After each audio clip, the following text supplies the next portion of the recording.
project in rural India. So we have a drought-prone area in Maharashtra, and in two particular districts of Bhokardan and Kulambari, we went through a we started a water rejuvenation project. So our team members went there, we saw the dry area, we saw the dry riverbeds, and we did 25 kilometers of digging of trenches. Our team members were personally there. Pradeep headed this whole effort. We had support of the local government machinery, and having dug these 25 kilometers of trenches, after one monsoon, we were able to rejuvenate almost 150 villages in that catchment area. And if I'm not wrong, we created a groundwater level, which really obviously went up, and we created a groundwater storage of we assume almost 4 million liters. So this entire region, which probably had 100,000 people living or in transit, had water for their personal use, and also what we saw in the following year was a huge bumper harvest of crops, and that continued because these trenches are still there, and that water rejuvenation and the water table in the entire region has come up. We are now planning to tie up with certain organizations like ICRISAT, and I intend to propose to my colleague on the dais, Mr. Singh, to tie up with NAPED also to conduct pilot farms on this land. And we have identified certain farmers, because obviously we do not want to take a large area and end up with a result which is not as satisfactory. So we are going to take pilot farms where we are trying to get in as much of inputs as we can, and also certain market information whereby we will be able to forecast or predict prices during the harvest for that particular crop, select those pulses and have encourage the farmers to sow them, and then try to create the same chain by getting the processors involved with the buyback agreement. So this is a tall order. It's a lot of work to do, but I can tell you that we are certainly on our way of doing it. We have the support of the Honorable Minister Rao Saheb Danve, because this forms part of his constituency, and he has given us that support, and hopefully he'll talk about it when he's here with us this afternoon. Thank you, and the floor is open now. Where you are encouraging the farmers to grow pulses. As I mentioned in my address, you have a private stockist procurement scheme. I would like that to be encouraged first. If not, NAPED is there to provide you the safety net of MSP, ensuring MSP to the farmers for the produce that they have grown of FFU quality. But just because as you are taking initiative of production, so I would request you to try the one component of PM ASA, that is private procurement stockist scheme. If it works, fine. If not, then I'm there. Okay. Thank you, sir. Thank you. Yeah, I'm Lakshmi from PTA.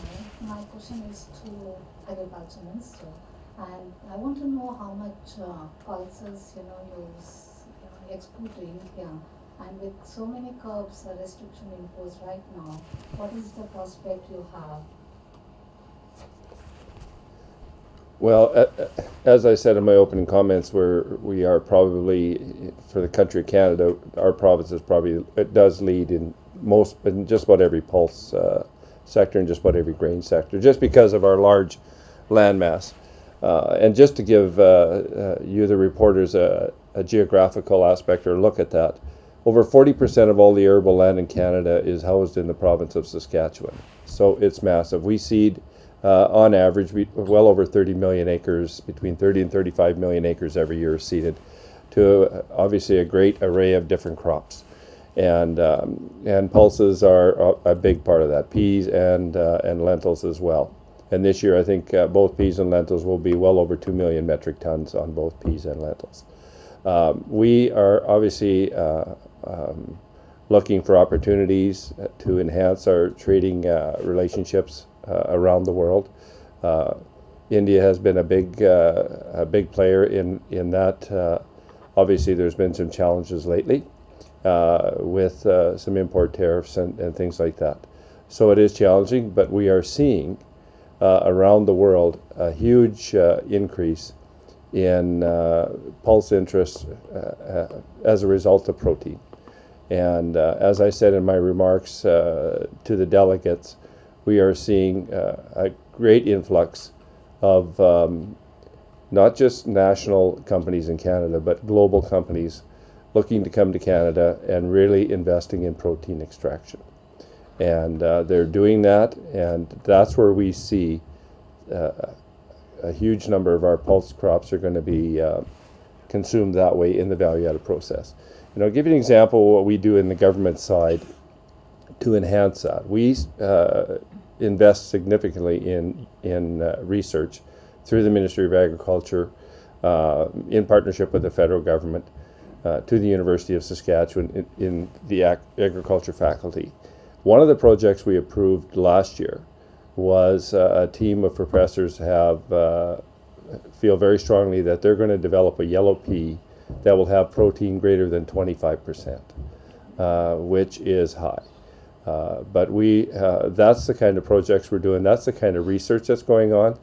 And I must say that we are attracting researchers from around the world as a result of that. How much we export? It'll be to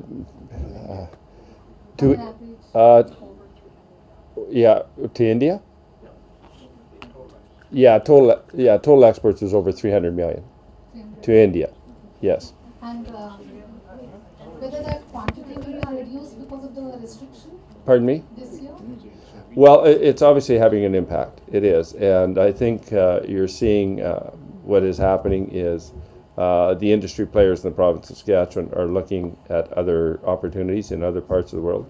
As I said, China's yellow pea, just the yellow pea side, had gone up 40% just since 2017.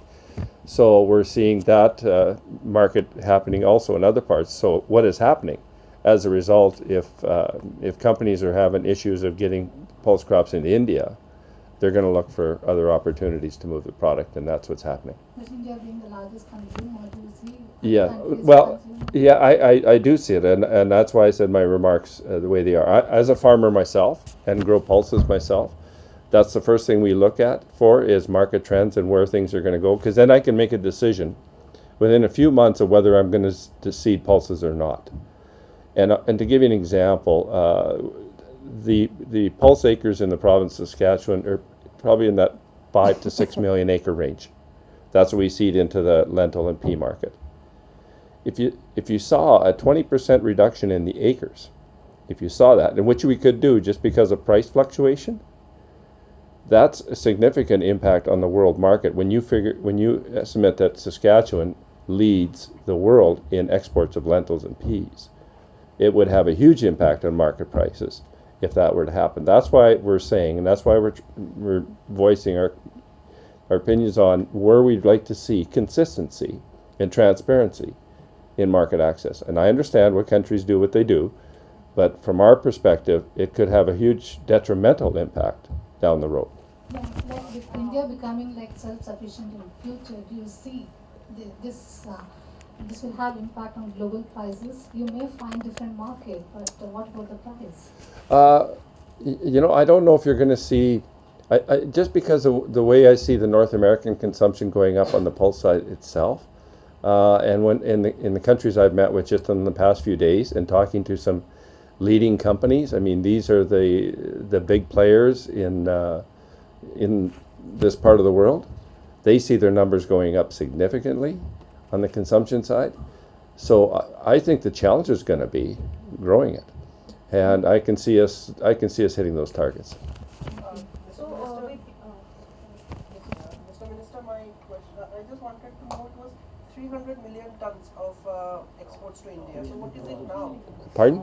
300 million is the value. Dollars, $300 million, sorry. Canadian dollars. Yeah. And what is it now before the tariff duty is hit?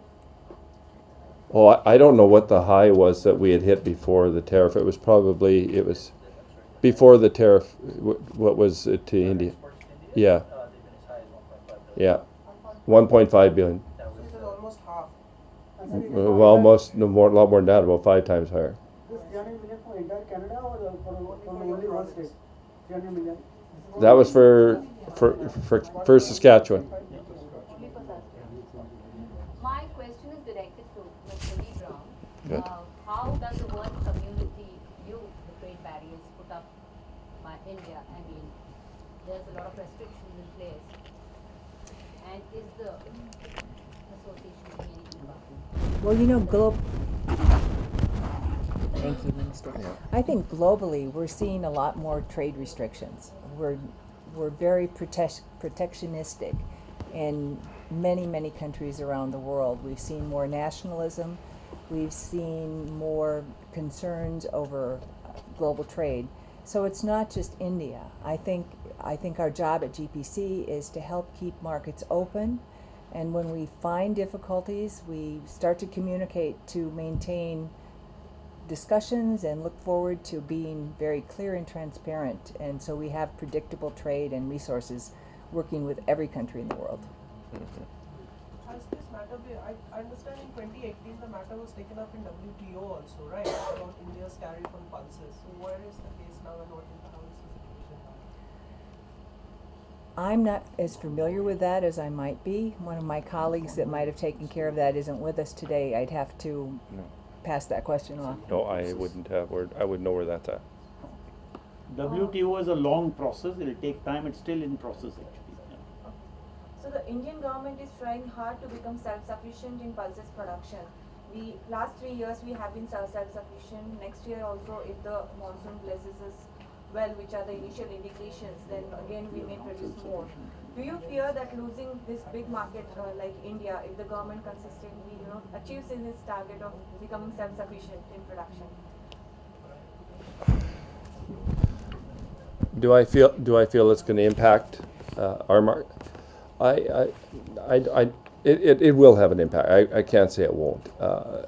And that's what we're doing, is trying to find those new markets, and we are finding them. When I said that we want to get to a point where we're gonna start processing 50% of what we grow, that's the target we're really trying to achieve. Then obviously it's going to have an impact on exports around the world too, as we are a world leader in the pulse side as far as exports. So if we start value adding and processing there, it's obviously going to have an impact on the export side. If IPGA precedent allows me, I want to issue a rejoinder to this. Sure. I think it is a myth to say that India is self-sufficient in pulses. The current low prices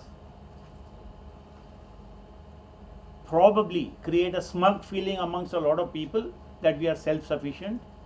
Our current per capita availability of dal, which is fit for human consumption, is only 14 kilograms. Whereas nutrition is recommended at least 20 kilograms. We still have a long way to go before we can claim actual, real self-sufficiency. Therefore, we need to produce more, we need to consume more. Ma'am, you wanted to add something to your information. I did. I always come back to the point that where pulses fit in the whole global spectrum, and that's with sustainability in production. Our product uses less water to produce. We use less fertilizer inputs. It's a perfect model for smallholder farmers to bring more revenue back to their farms and their families. It works globally for individuals looking to add more protein, non-meat protein, but more vegetable protein to their diets. And our opportunities today to grow the pulses market are huge. As we look at the new products that are coming online, the minister talked about many of them in his remarks earlier, and we see more production probably being a better thing. We see more opportunities for consumption as it grows in China, as it grows in Europe, as it grows in North America.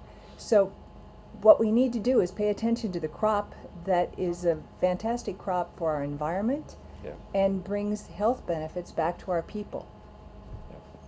Ma'am, how much was global demand in 2019 here?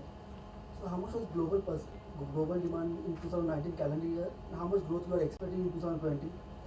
You know, I don't have those figures directly, but we watch the trends, and if you watch the food trends globally, as we look at vegetable protein making a huge difference, and we see the demand for yellow peas and chickpeas and other products as well, lentils, growing just for processing. It's really amazing. And honestly, if I look at Canada and what they're doing to be creative and innovative on bringing that processing in, it's just amazing to see the opportunities that are coming because of it. The investment dollars are huge.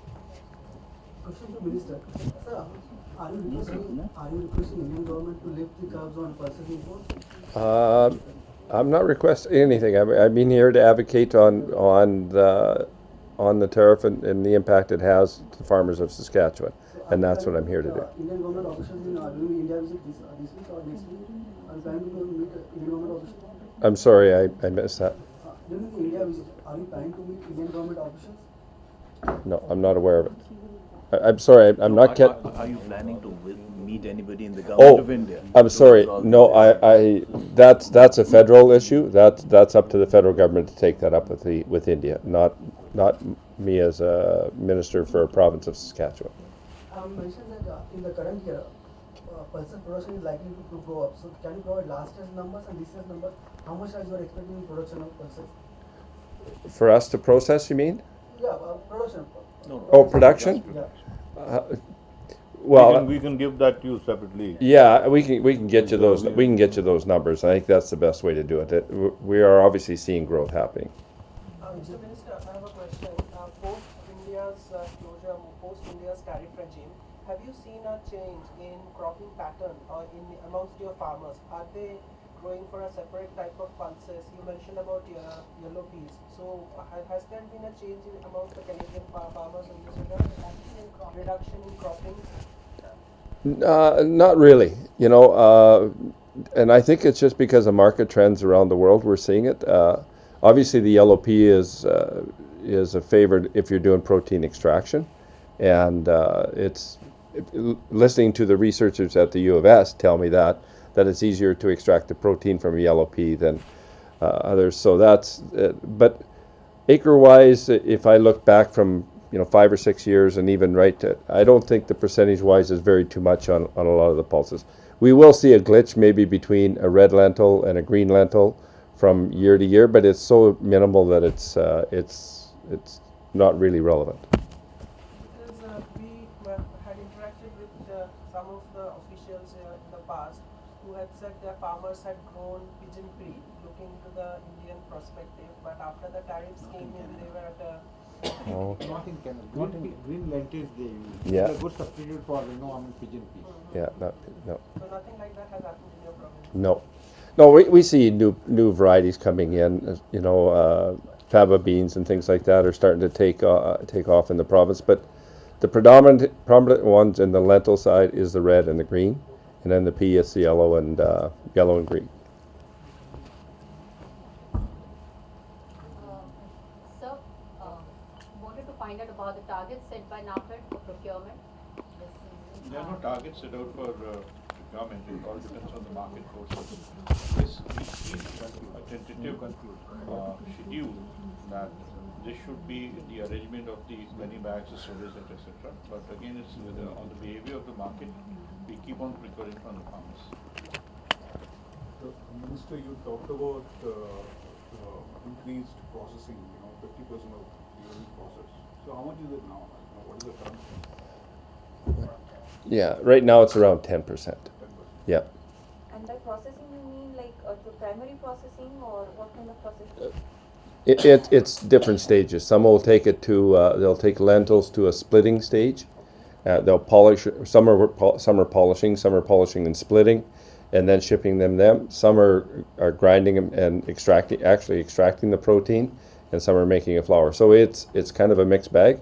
We call value add if it takes one more stage before it leaves the country or the province. We call that a value added process.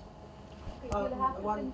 One question. Mr. Minister, you mentioned that the newer markets are opening up and you cited China. Other than China, which other markets are opening up for you? We see a huge increase in Vietnam. We see increase in Japan. We see a big increase in Bangladesh, United Emirates. So it's increasing all over the world for us. So what's the outlook for exports this year to India? You'd have to talk to the industry to see what they are. I wouldn't know that figure offhand. I wouldn't know it. Or you'll have to conclude, Mr. Minister. Yeah, okay.